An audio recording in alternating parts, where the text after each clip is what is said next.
Nityananda. I'm Ma Manisha and one of the parents in Gurukul. Two of my children, my son who is age 12 and my daughter who is age 7 are studying in the Gurukul. Well, I'm from a proper, corporate background. I've been working with Google India, working for the Hyderabad team, Google Hyderabad team, and my children were studying in good public schools in Hyderabad before we happened to meet Swamiji, and then we made a choice that they will be now going forward be with Gurukul. My son is in the 7th grade and my daughter is in the 2nd grade. If you have to ask me what is the one thing that defines Gurukul, I would say Gurukul gives enlightened Einsteins. So it actually harnesses both the dimensions of a child, which is being an Einstein, using the brain to the optimal level in the normal standards of the world, with intelligence, with creativity, and with a lot of, that spontaneous, wanting to experiment with life kind of an attitude. And more interestingly also, along with this is a unique and rare combination of the science of enlightenment itself, which is for a child's world as the child is growing. I would first like to speak about my son, who's a teenager and going to be a teenager very soon, in a few months. The usual typical confusion that teenagers go through, the usual typical dilemmas that exist for them as the process of growing is becoming more intense for them, I see is so beautifully being dealt with by him. So he does have a lot of, the normal aspects of dilemma and confusion which any other teenager would have, but I see a remarkable difference in the way he goes about dealing with them. None of the confusions lead him to more confusion. Each confusion, each dilemma, each situation or circumstance which occurs to him as a problem only deals him to evolving beautifully, coming up with his own clarity and making that problem a solution for himself, where he experiences it and he starts living it. So more directly said, as a parent, I see that number one, the medicines that the children used to take, you have actually come down to zero. When we were in Hyderabad, they used to have an antibiotic course almost once in every 2 weeks, both of them. Whether it's for a viral fever, whether it's for some stomach infection, something or the other recurrently used to happen in terms of health. After they joined Gurukul, it's become like a zero medicine zone in the house. They don't even take a normal cough, cold syrup or tablet for that. It's become such a healthy atmosphere. So for me, the indication of the child being happy is directly showing up in the child's health.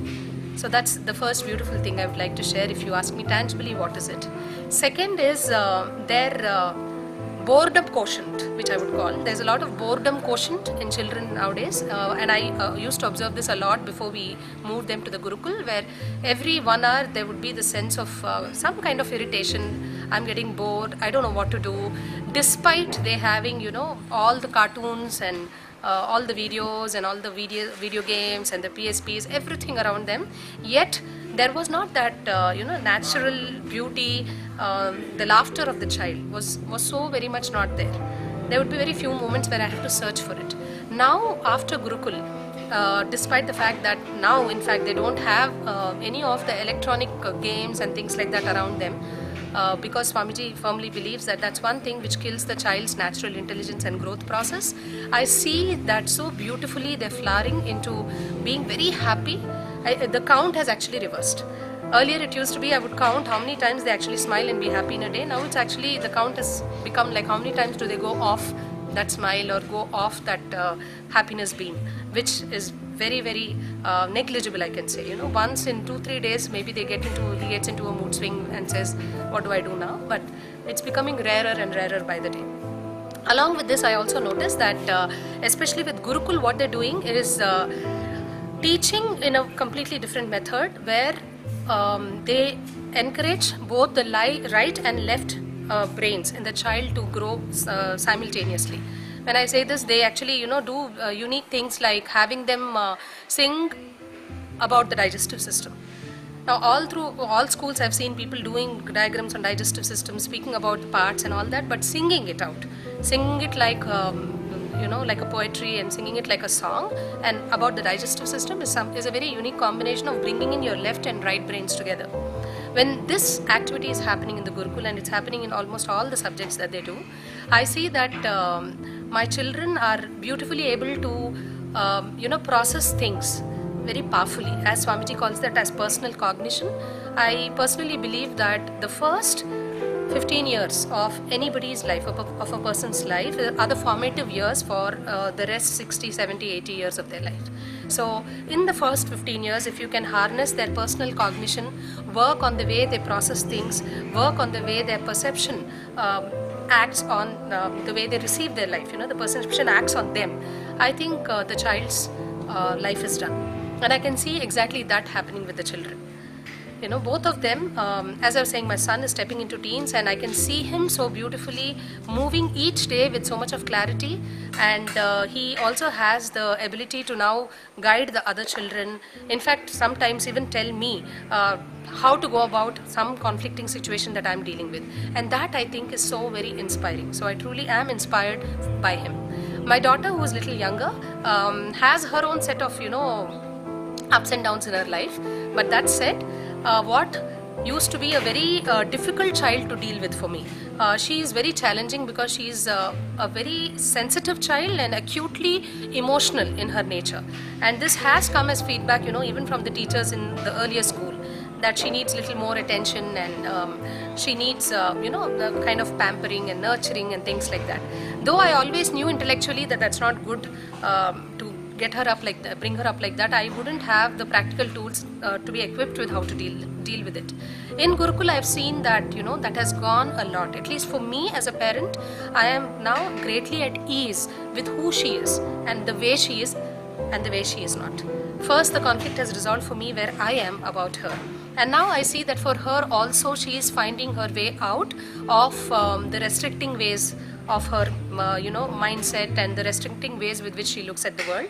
Slowly she's able to come out of each one of them, because thanks to Gurukul, all the beautiful practices that they do, whether it is starting off with yoga exercises in the morning specifically designed for children, where it helps the child get over that, whether it's that intense excitement that children have, or that feeling of discomfort with their emotional quotient, or any of that. They have this unique set of kriyas and exercises that they make the child do, whether it's the beautiful activities that they have, which are typically more closer to nature than sitting in rooms with a television set or with a electronic medium.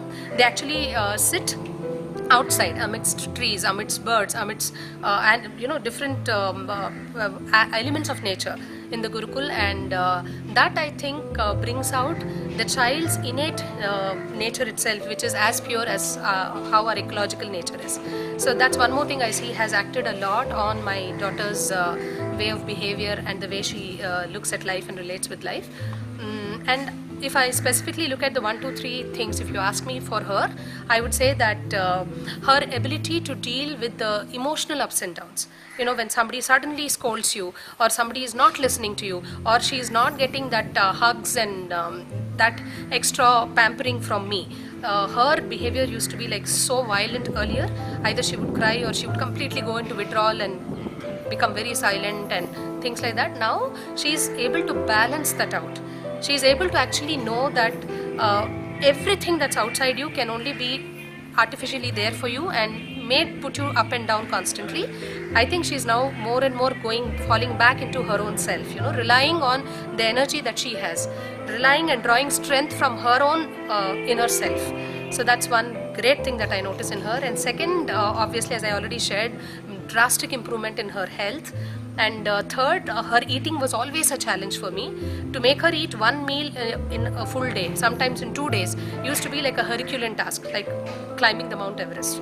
Now, without any interference from my end, without any counseling, which I used to always do, without any of that, I can see that on her own she is able to deal with even that, and she's gotten over the problem of not feeling hungry, I don't like this food and all those things, and she's just moving so beautifully with the entire curriculum of the school.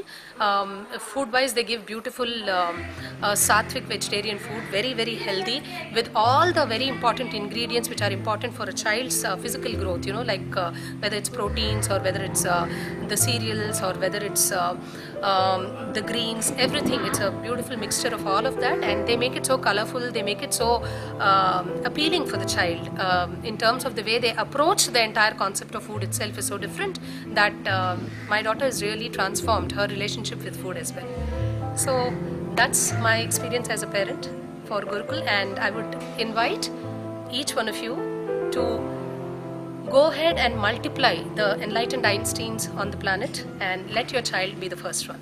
Nityanandam, thank you.